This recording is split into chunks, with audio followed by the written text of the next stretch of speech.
Welcome to shorthand Gurukul. ये dictation 80 word पर minute की गति से रहेगी। ध्यान से लिखिएगा। स्टार्ट होगी 5 सेकंड के बाद। स्टार्ट। महोदय, राष्ट्रपति ने अपने भाषण में राजभाषा आयोग की रिपोर्ट के संबंध में कहा है कि हम सदस्यों की राय लेकर भाषा संबंधी कोई नीति घोषित करेंगे। मैं समझता हूँ कि भाषा का प्रश्न इतना जटिल नहीं था जितना कि उसको बना दिया गया है। इस जटिलता को लाने में जहाँ उन लोगों का हाथ है जो सरकार में नहीं है, वहाँ इसमें भारत सरकार की भी बड़ी जिम्मेदारी है। मुझे वह दिन याद है जब मैं छोटा था और देश गुलाम था। उस वक्त महात्मा गांधी हिंदी के संबंध में चर्चा करते थे और उनकी कृपा के फलस्वरूप और उनके प्रयास के फलस्वरूप सभी प्रांतों में हिंदी की सभाएं खोली गईं और वहाँ हिंदी का प्रचार किया गया। उस समय हम अंग्रेज़ों के गुलाम थे और अंग्रेज़ों ने ही हमारी राजभाषा अंग्रेजी घोषित कर रखी थी। तब हम अंग्रेजी से दूर थे और हिंदी के निकट थे। लेकिन आज जब हमारी अपनी सरकार है, अपना शासन है, हम हिंदी से दूर होते चले जा रहे हैं। एक समय था जब देश में हिंदी के संबंध में एक मत था। जब देश स्वतंत्र हुआ उस समय हिंदी के संबंध में घोषणा हो जानी चाहिए थी, लेकिन उस समय सरकार चुप हो गई। अब जो देर हो रही है, इससे भाषा संबंधी समस्याएं बढ़ती जा रही हैं। मैं नम्रता के साथ सदन के सदस्यों के सम्मुख यह निवेदन करना चाहूँगा कि कितनी विचित्र स्थिति है कि आज हमको अंग्रेजी भाषा का मोह पैदा हो रहा है।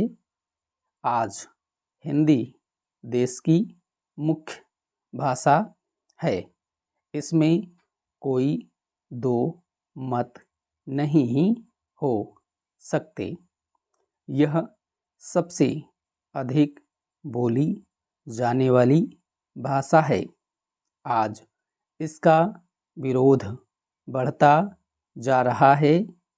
कुछ ऐसी बातें हो रही है जिससे मालूम होता है कि हिंदी का विरोध प्रादेशिक भाषाओं से है, लेकिन ऐसा नहीं है। सच पूछा जाए तो बात यह है कि अंग्रेजी भाषा के स्थान पर हिंदी को लागू करने का प्रश्न है। प्रांतों में काम प्रादेशिक भाषाओं में हो, किंतु केंद्र में तो हिंदी भाषा भाषियों को और कुछ जो अहिंदी भाषा भाषी लोग हैं उनको यह गलतफहमी हो रही है कि हिंदी वाले बलपूर्वक हिंदी को राजभाषा बनाना चाहते हैं, लेकिन इसमें कोई इस प्रकार का प्रश्न नहीं है। यह तो केवल आपस में समझने का प्रश्न है। किसी स्वतंत्र देश में ऐसा नहीं है।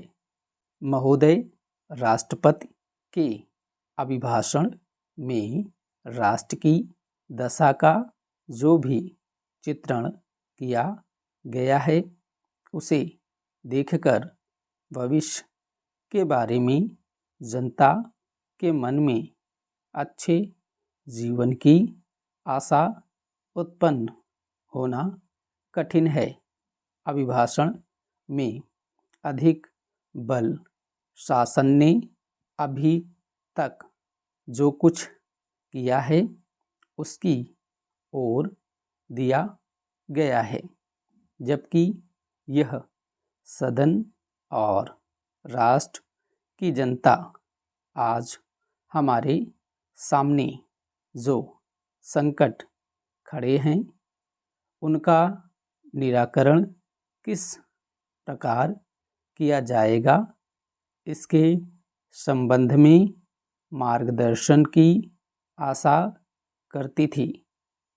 राष्ट्र जीवन के भिन्न भिन्न क्षेत्रों में सरकार द्वारा अपनाई गई नीतियों के जो परिणाम हुए हैं, वे हमारे सामने हैं और मुझे यह देखकर बड़ा दुख हुआ है कि राष्ट्रपति महोदय के अभिभाषण में राष्ट्र की सुरक्षा के लिए, एकता के लिए जो नए नए संकट खड़े हो रहे हैं, उनका कोई उल्लेख नहीं किया गया है। कुछ ही दिन हुए हमारे रक्षा मंत्री ने एक भाषण में कहा था कि भारत 100% सुरक्षित नहीं है। किसी देश का रक्षा मंत्री सार्वजनिक रूप से इस तरह के विचार व्यक्त करे तो यह प्रश्न स्वाभाविक रूप से खड़ा होता है कि राष्ट्र की सुरक्षा की ओर, जो कि सर्वोपरि है, ध्यान देने के लिए पूरा प्रयत्न क्यों नहीं किया गया। सभी जानते हैं कि सुरक्षा के लिए जो भी संकट है वह हमारे पड़ोसी से है और वह पड़ोसी आणविक शस्त्रों की मांग कर रहा है। वे शस्त्र किस के विरुद्ध काम में लाए जाएंगे, इसके संबंध में किसी को संदेह नहीं है, किंतु प्रश्न है क्या हमारा सैनिक बल, हमारा साज सामान किसी भी आक्रमण का सफलतापूर्वक सामना करने में समर्थ है।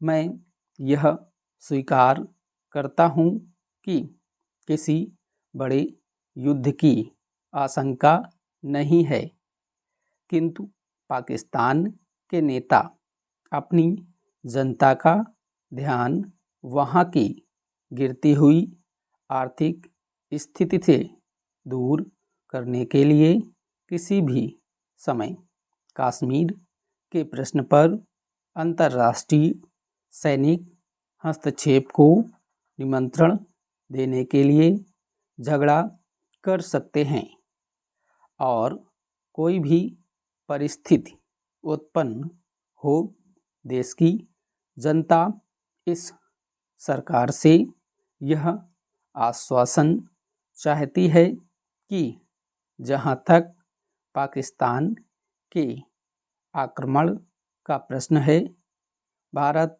100% सुरक्षित है। इस संबंध में सरकार को जनता के मन में विश्वास उत्पन्न करने का प्रयत्न करना चाहिए।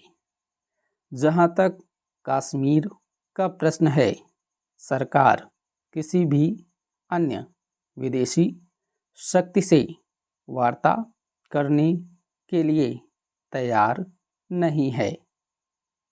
स्टॉप।